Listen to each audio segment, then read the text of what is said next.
Greetings to all of you and welcome back to our new episode. Technology, especially digital technology, is developing very fast. What is the new in the technology space?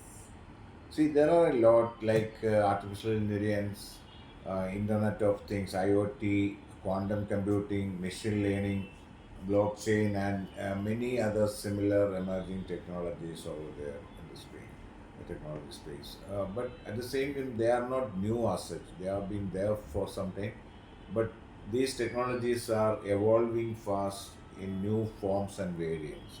Like generative artificial intelligence, which is a new variant of artificial intelligence, and which is considered as one of the new trends in the technology space. So, we will talk about current trend generative AI. Yes, we may all have heard of or used the recently introduced Chat GPT, which has the capability to create new contents and answer your questions. This is powered by generative AI technology. Generative AI, artificial intelligence, for short, it is called GenAI.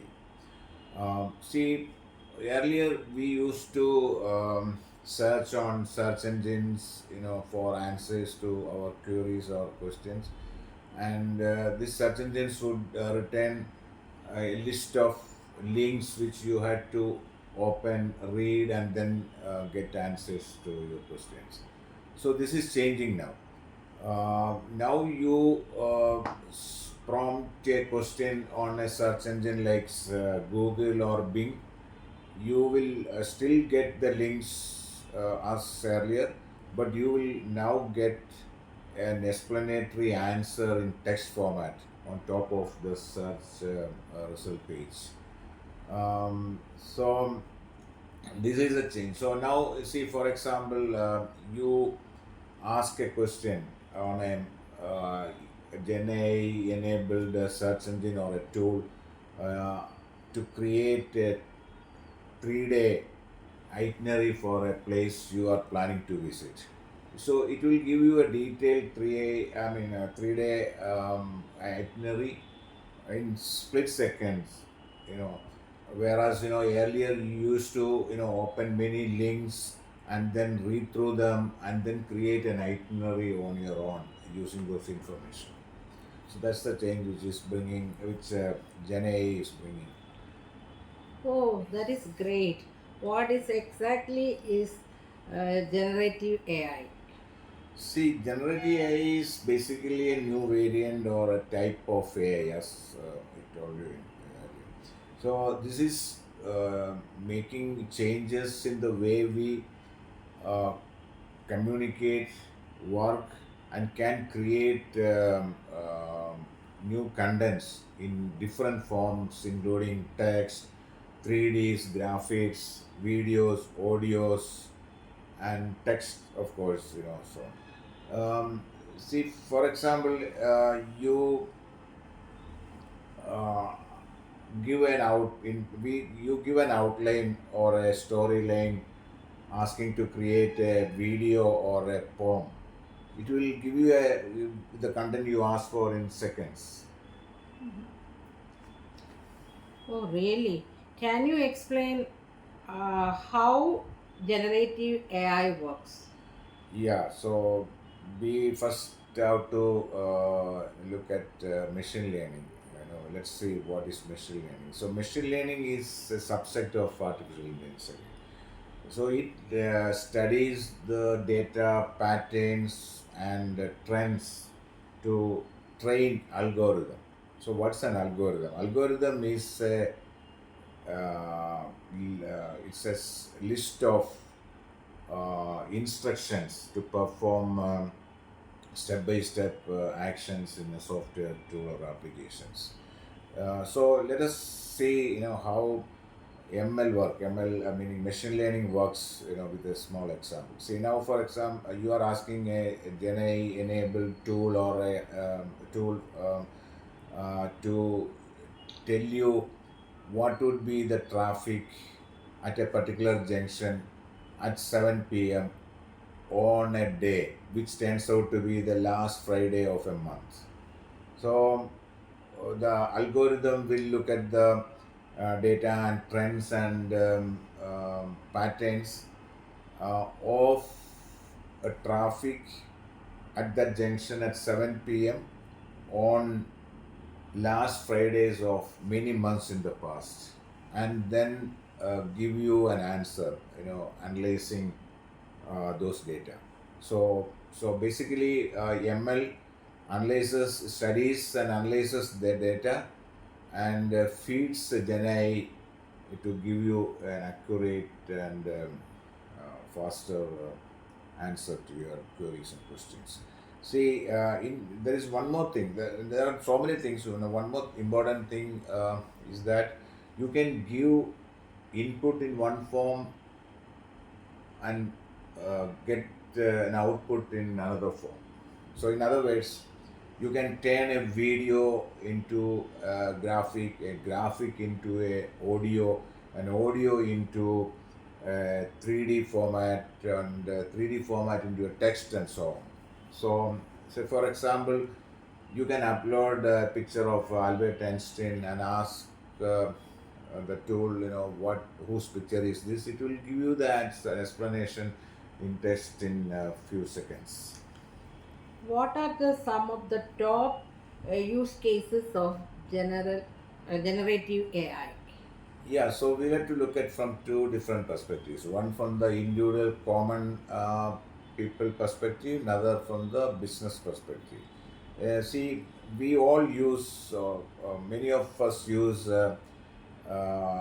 virtual assistants like Siri, Google Assistant, or Alexa, which is powered by Gen AI these days to give you very intelligent answers to your questions and follow your instructions, for example. And also, Gen AI can help you send email responses, create contents and images for you, and create or write resumes, create profiles, and so many other things.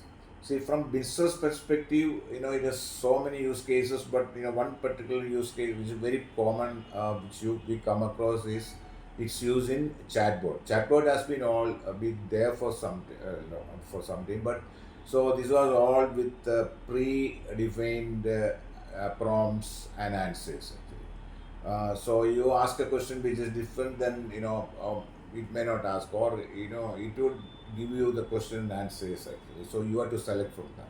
But now that you can ask a question in the way you want, and it will answer your question. So chatbots can now answer your questions, answer your queries, solve your problems and complaints, uh, or in response to the questions you ask in a very intelligent way than earlier. So likewise, it can help you create product demos, marketing contents, and send email, sales follow-ups, payment follow-ups, and even write software programs, among many other things. What is the future of generative AI? Also, is it without any drawback? See, like in any other technology field, it's not that easy to predict exactly how Gen AI would evolve in future. So one thing is sure, that it will change the way we do things in our personal life as well as in business.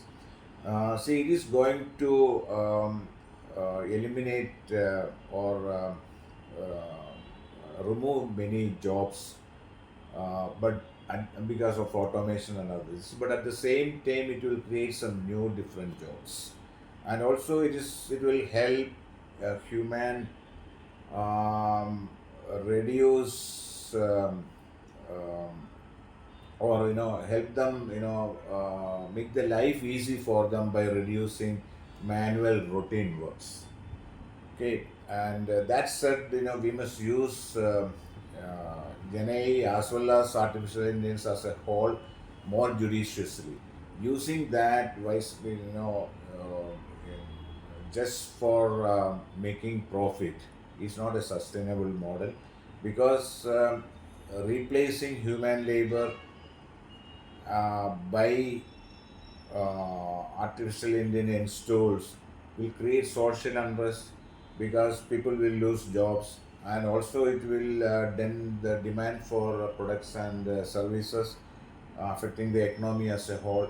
So there can be a chaos actually, and there is always a chance of it being used in fraudulent and illegal activities, and it can also make people lazy and dumb, though it can help them um, reduce their fatigue and boredom of doing this routine manual things again and again.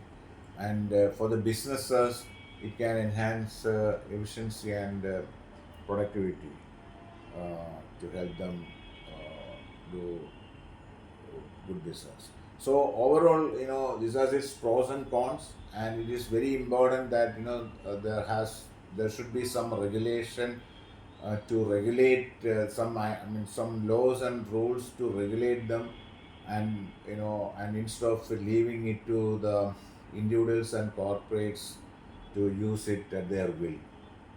Otherwise, it can be detrimental to the individuals as well as to the society. Thank Thank, you so much for watching this video. We will come back soon. Till then, bye. Thank thank you. you.